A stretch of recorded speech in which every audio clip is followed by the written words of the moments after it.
you mentioned Becca Heller and chapter 3, the airport revolution of your book, which if people haven't bought Lady Justice this point into our conversation, much less into Dahlia's press tour, then you got to go get it right now and share it with your sons and daughters.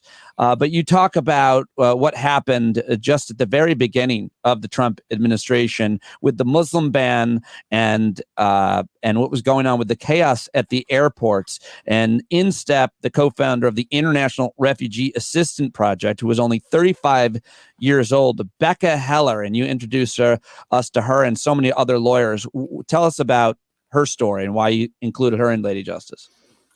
Becca, first of all, is just an amazing character. She, I urge people to Google her and watch her speak. She's one of the most inspiring young lawyers I've ever met.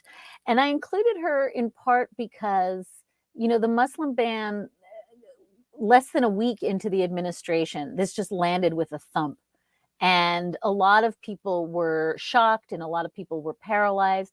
And Becca just turned on a dime and did something about it. And she essentially helped organize that thing that we saw play out at airports all around the country, where you had refugees who had valid visas. You had students who were returning from vacation, people who thought when they got on the plane that they had a lawful permit to enter the United States, some of whom had sold all of their earthly possessions because they were coming here to be resettled.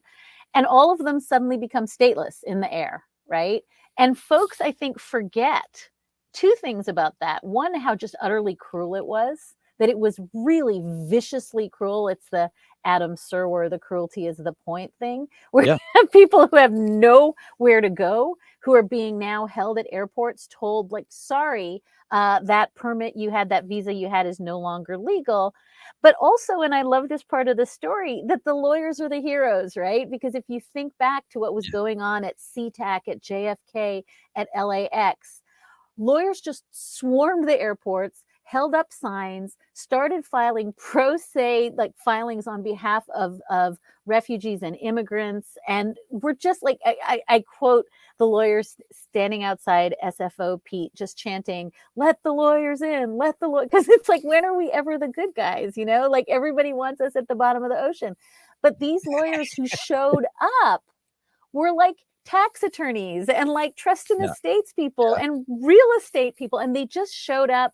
And for me, I love the chapter and I love Becca's work organizing it. She essentially, and this is what she's been doing for years, kind of gets volunteer lawyers to help refugees, because you're exponentially more likely to get status if you have a lawyer leading the way. And she'd been doing that for many years, but she becomes instrumental in what I called this airport revolution. And I love the chapter, both because Becca's sort of standing at the airport in ripped jeans and a hoodie on national television, confessing like she thinks she might have written the first line of her obituary because this is crazy. Right. But also because lawyers were amazing and they were incredible and they were heroes. And again, that's the energy that I want people to take away from this book, which is it doesn't matter who you are. If you showed up then at the airports, show up now, whether it's for, refugees or whether it is for migrant teens or LGBTQ, teens in your community. Like, we can change the world and we can use the law to do it, but we just have to just have the kind of leaders that I think Becca is.